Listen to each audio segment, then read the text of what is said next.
So today I want to talk about roughhousing, scraped knees, bugs, frogs, dirt, torn fingernails, little boys. So my grandkids, they're not going to remember a perfectly clean shirt. They're not going to remember the day they had spotless tennis shoes on. Stick around to the end. I'll tell you the kind of things they will remember. So day before yesterday, my wife, Grammy, and I decided we were going to take the boys to a local park for a picnic lunch. So we packed a lunch. Kids were all excited. We went to the park, sat on a table by the pond and ate our lunch and fed the ducks and had a lot of fun with that. And then we walked over to a playground area they like. It's got a bunch of older style wooden playground toys, climbing areas, ropes, a bunch of big stumps they can jump off and jump between. They call it their parkour area. So they have a blast there, get a lot of good exercise, burn off energy. So they were doing that and having fun. And then after a bit, they decided they were going to go investigate this little drainage creek, a little stream that runs through the park. And this park is in a suburban area, a lot of residential neighborhoods surrounding it. So they were over looking at the creek and spotting really fancy looking little rocks that they thought were cool. And they said, "Opa, can we go down in the creek?" And of course, my first reaction is, "Oh, no, we don't have any towels. We don't have any flip-flops. You're going to get muddy." And then I thought about it for a second and I thought, you're kids. Why not? So I told them, take off your shoes, take off your socks, and then you can go in. And they're like, "Oh, really?" And they were so excited. And so now all of a sudden they're a little nervous. It turns into an adventure. So there's a little stone area where you can kind of get down closer to the water. So they, go down there and they step in very carefully and they're like, "Oh my gosh, it's cold. This is cool." And so then they're off and going. They're exploring, and suddenly this isn't a creek now. They're Indiana Jones exploring a river or something, and they're finding all these different kinds of rocks they want to collect. And that I'm just sitting back there at the edge of the stream, just chuckling to myself, thinking of my own youth as a kid and how much fun they were having.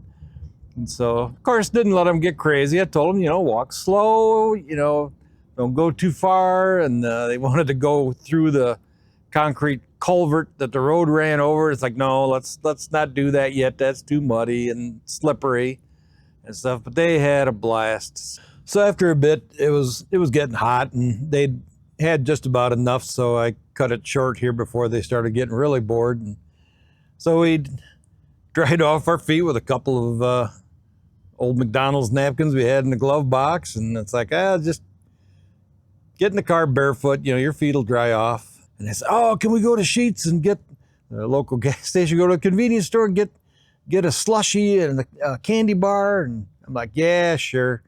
And so we get there and I said, "Come on, just go in your bare feet." And they're like, "Really?" And I said, "Yeah."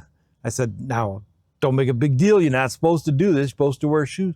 "Okay." And all of a sudden, it's another big adventure. So we go into Sheetz and they're walking around looking, making sure nobody's seeing them in their bare feet, and they get their slushies and they pick out their candy bar and they go out to the car just giggling that, boy, they'd really gotten away with something cool.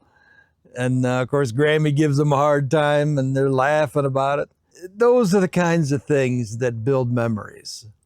That's the kind of things that, of course, my wife and I will remember those and chuckle about it, but they'll remember that too.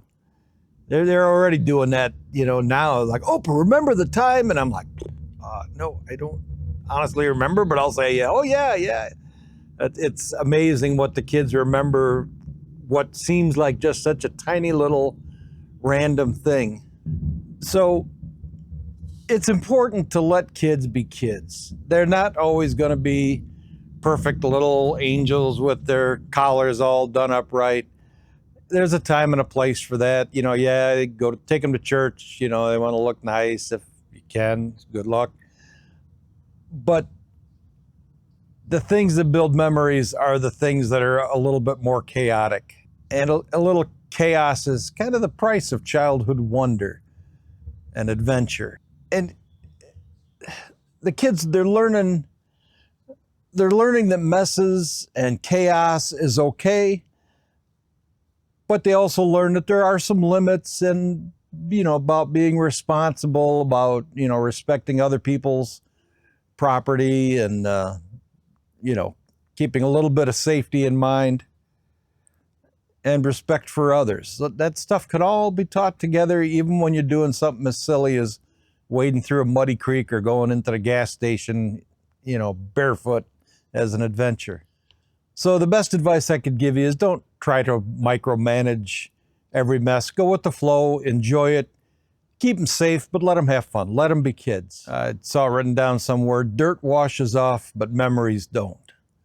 That's pretty profound, because the day will come when they're going to be, and it's not too far off, when they're going to be busy with school activities and girls and sports and cars and their friends. And I'm sure they'll still love their Opa and their Grammy as much as ever, but they're not going to have nearly so much time to spend with us. And of course, the day is going to come when we're no longer here too. But these memories of just these simple, goofy little things, those are the part that's really going to stick with them. Those are the things they're going to remember.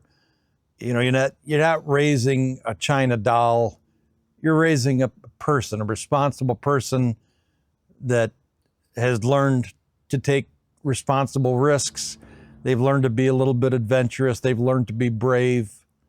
They've learned to conquer their fear and try jumping off, the top rung of the playground equipment.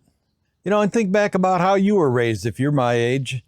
I grew up in the 60s. We lived out in the country. There was a farm ditch that ran behind the property. And man, I swear I spent half my childhood in that, and always hearing my grandma yelling, "Marky, get out of the ditch." And I learned all about poison ivy and muddy feet and scrapes and bruises, and it was great. So anyways, keep this short. So if you like this kind of video, please hit the like button, subscribe.